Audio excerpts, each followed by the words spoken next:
একটা খেলোয়াড়কে নিশ্চিত করার পরে তাকে রাজনৈতিক যুক্তিতে, যেটা আমরা পত্রপত্রিকায় দেখেছি, বলা হচ্ছে যে ওকে নেওয়া হবে না।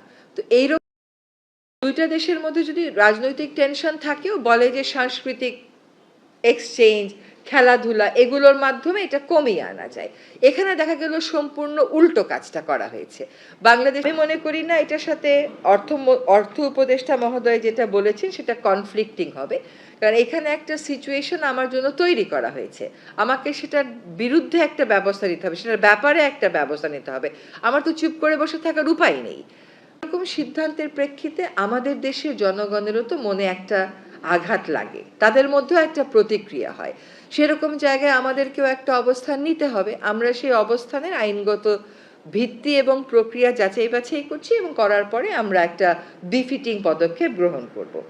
আমি যুক্তিতে মানা করা হচ্ছে, সেই যুক্তিটা তো আসলে আমরা কোনোভাবেই গ্রহণ করতে পারি না, ফলে সেখানে আমাদেরকে একটা প্রতিক্রিয়া দেখাতেই হচ্ছে।